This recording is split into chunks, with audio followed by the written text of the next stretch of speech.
ఓం నమో వెంకటే. నమస్కారం. ఈరోజు మనం ప్రపంచంలో అత్యంత ప్రసిద్ధి చెందిన హిందూ దేవాలయాల్లో ఒకటైన తిరుమల శ్రీ వెంకటేశ్వర స్వామి దేవాలయం గురించి, దాని చరిత్ర, విశిష్టత, దర్శన వివరాల గురించి తెలుసుకుందాం. తిరుమల ఇది ఆంధ్రప్రదేశ్ రాష్ట్రంలో తిరుపతి సమీపంలో ఒక పర్వత శ్రేణి. ఈ పర్వతాన్ని శేషాచలం అని కూడా పిలుస్తారు. ఈ ఆలయం సప్తగిరులపై అంటే 7 కొండల మీద వెలసినందుకు స్వామివారిని ఏడుకొండలవాడు అని ఆప్యాయంగా పిలుస్తారు. పురాణాల ప్రకారం శ్రీ విష్ణుమూర్తి భూలోకంలో భక్తులను కాపాడేందుకు శ్రీ వెంకటేశ్వర స్వామిగా ఇక్కడ అవతరించారు. భక్తులు ఆయనను బాలాజీ, గోవింద, శ్రీనివాసుడు అని కూడా పిలుస్తారు. ఆలయం యొక్క వాస్తు శిల్పకళ అద్భుతం. గోపురం, గర్భగుడి, ఉండి ప్రతి అంశం భక్తులను ఆకర్షిస్తుంది. స్వామివారి విగ్రహం చూస్తే ఒకసారి అందరి మనసు ఆనందంతో నిండిపోతుంది. తిరుమల ఆలయ చరిత్ర వేల సంవత్సరాల నాటిది. ద్రావిడ శైలిలో నిర్మితమైన ఈ ఆలయానికి చోళులు, పల్లవులు, విజయనగర రాజులు ఎంతో సహకరించారు.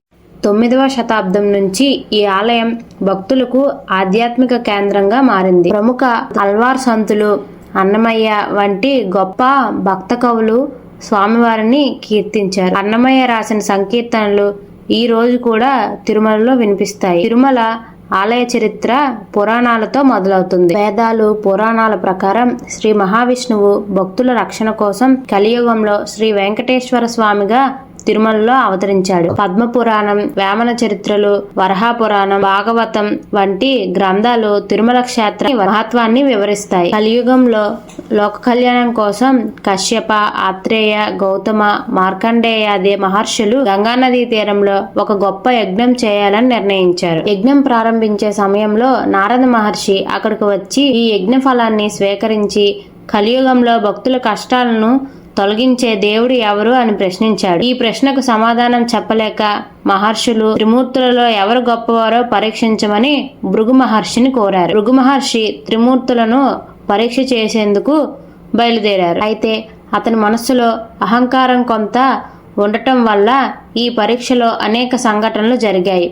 భృగు మహర్షి మొదట సత్యలోకంలో బ్రహ్మను సందర్శించాడు. అక్కడ బ్రహ్మ సరస్వతి సమేతంగా సంగీతం ఆలకిస్తూ సృష్టి కార్యంలో మునిగి ఉన్నారు. భృగు రాకను గుర్తించని బ్రహ్మను చూసి కోపంతో కలియుగంలో భూలోకంలో నీకు పూజలు జరగవు అని శపించారు. తర్వాత భృగు కైలాసంలో శివపార్వతులను సందర్శించాడు. అక్కడ శివపార్వతులు నాట్యంలో మునిగి ఉండడంతో భృగు రాకను గమనించలేదు. కోపంతో భృగు శివుడిని శపించి నీవు లింగ రూపంలో మాత్రమే పూజలు అందుకుంటావు అని చెప్పారు. చివరగా భృగు వైకుంఠంలో శ్రీ మహావిష్ణువుని సందర్శించాడు. అక్కడ విష్ణువు లక్ష్మీదేవితో సమయం గడుపుతూ ఉన్నారు. భృగు రాకను గమనించని విష్ణుపై కోపంతో భృగు వారి వక్షస్థలంపై తన కాలితో తన్నారు. అయితే విష్ణువు కోపం చెందకుండా మహర్షి, నా కఠిన వక్షస్థలం వల్ల మీ పాదాలు గాయపడి ఉంటాయి, క్షమించండి అని చెప్పి భృగు పాదాలను నీటితో కడిగి ఒత్తారు. ఈ సమయంలో విష్ణువు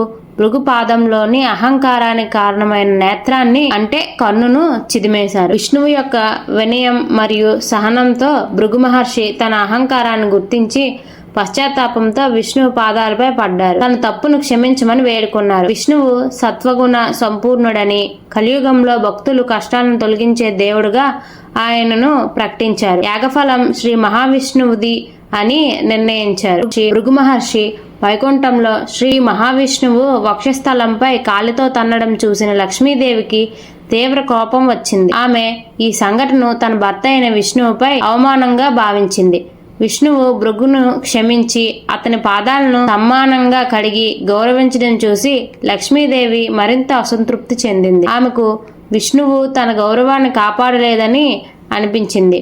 కోపంతో లక్ష్మీదేవి వైకుంఠాన్ని విడిచి భూలోకంలోని కరవీరపురం, ప్రస్తుత కొల్హాపూర్కు వెళ్లి అక్కడ తపస్సు చేయడం ప్రారంభించింది. లక్ష్మీదేవి లేని వైకుంఠంలో విష్ణువు విరహంతో విచారంలో మునిగిపోయాడు. ఆమెను తిరిగి సమాధానపరచడానికి మరియు భక్తులు కలియుగ కష్టాలను తొలగించడానికి విష్ణువు భూలోకానికి రావాలని నిర్ణయించారు. అతను వెంకటాచలంలోని ఒక చెట్టు కింద పుష్కరుల సమీపంలో ఒక చీమల పుట్టలో నివాసం ఏర్పరచుకుని తపస్సు ప్రారంభించారు. శ్రీ విష్ణువు పట్ల జాలి చూపిన బ్రహ్మ, శివుడు ఆయన సేవ కోసం ఆవు, దూడ రూపాలు ధరించారు. సూర్యదేవుడు ఈ విషయాన్ని మహాలక్ష్మికి తెలిపి గోపిక రూపంలో మారి ఆ ఆవు దూడను చోళరాజుకు అమ్మమని కోరాడు. చోళరాజు ఆ ఆవు ఆ దూడను కొని తన పశువులతో వెంకటాద్రిపై మేపడానికి పంపాడు.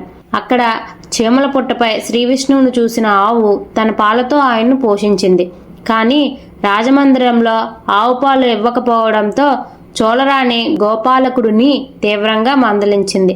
పాలు రాకపోవడానికి కారణం తెలుసుకోవడానికి గోపాలకుడు ఆవును అనుసరించి పొద వెనక దాక్కుని ఆవు తన పాలను చీమల పుట్టపై కుమ్మరించడం చూశాడు. ఆవు చర్యపై కోపంతో గోపాలకుడు గొడ్డలితో ఆవుపై దాడి చేయబోయాడు. అయితే శ్రీ విష్ణువు చీమల పుట్ట నుండి లేచి ఆవును కాపాడుతూ ఆ దెబ్బను తానే తీసుకున్నాడు. ఆయన గాయపడడం చూసి గోపాలకుడు భయంతో కుప్పకూలి ప్రాణాలు విడిచాడు. గోపాలకుడి మరణం తర్వాత ఆవు భయంతో శరీరంపై రక్తపు మరకలతో రాజు వద్దకు పరిగెట్టింది. ఆవు భయానికి కారణం తెలుసుకోవడానికి రాజు ఆమెను అనుసరించి సంఘటనా స్థలానికి చేరాడు. అక్కడ గోపాలకుడు చీమల పుట్ట దగ్గర మృతిగా పడి ఉండడం చూశాడు. ఈ సంఘటన ఎలా జరిగిందో ఆలోచిస్తుండగా శ్రీ విష్ణువు ప్రత్యక్షమై శావకుడి తప్పిదం వల్ల రాజు అసురుడిగా మారతాడని శపించాడు. రాజు తన నిర్దోషిత్వాన్ని వేడుకోగా శ్రీ విష్ణువు శ్రీ పద్మావతితో వివాహ సమయంలో ఆకాశరాజు అందించిన కిరీటంతో అలంకరించబడినప్పుడు శాపం తొలగుతుందని ఆశీర్వదించాడు. శ్రీనివాసుడు తిరుమల ఏడుకొండలకు చేరుకున్నప్పుడు అక్కడ శ్రీ వరహాస్వామి కొలువై ఉన్నారు. శేషాచలం ఆయన నివాసం. శ్రీనివాసుడు వరహాస్వామిని సమ్మానించి ఈ కొండలలో తనకు స్థానం ఇవ్వమని కోరాడు. వరహాస్వామి దయతో సమ్మతించి శ్రీనివాసుడికి తన పక్కనే స్థానం ఇచ్చారు. ఆ తర్వాత శ్రీనివాసుడు ఈ ప్రదేశాన్ని వరహాక్షేత్రంగా ప్రకటించి ఒక గొప్ప ధర్మ నియమాన్ని స్థిరపరిచారు. ఈ తిరుమల యాత్ర ఫలప్రదంగా ఉండాలంటే మొదటగా పుష్కరంలో స్నానం, ఆ తర్వాత శ్రీ వరహాస్వామి దర్శనం, తర్వాతే నా దర్శనం పూర్తి కావాలి. అంతేకాక ప్రతిరోజు ముందుగా పూజా నైవేద్యం శ్రీ వరహాస్వామికి సమర్పించాలి. ఆ తర్వాత నా సేవలు ప్రారంభించాలి అని నిర్ణయించారు. అందుకే తిరుమలలో వరహాస్వామి ఆలయం, వెంకటేశ్వర ఆలయం సమీపంలో ఉన్నాయి. చిన్ననాటి నుంచి శ్రీకృష్ణుని ప్రేమతో పెంచిన తల్లి యశోద ఆమె గర్భంలో జన్మించకపోయినా ప్రేమలో మాత్రం మరెవరూ ఆ స్థాయికి రారు.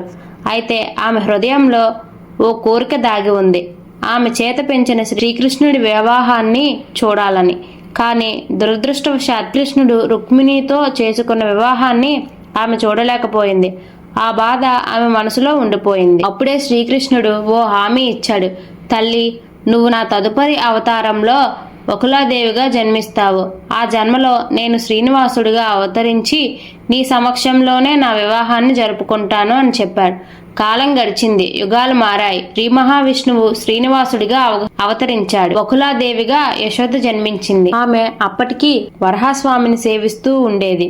ఆయన స్వయంగా ఆమెను పిలిచి ఇక నుంచి నీవు శ్రీనివాసుడి సేవ చేయాలి అని ఆదేశించాడు. ఇలా తల్లి ప్రేమతో పూర్వజన్మ కోరికతో బకులాదేవి తిరుమలలో శ్రీనివాసుడి సేవలో ప్రవేశించింది. ఆమె చొరవతోనే పద్మావతితో జరిగిన ఆ భగవద్వివాహం ఘనంగా జరిగింది. ఇది తల్లి ప్రేమకు, భక్తుడి కోరికకు, భగవంతుని హామీకి నిలువెత్తు ఉదాహరణ.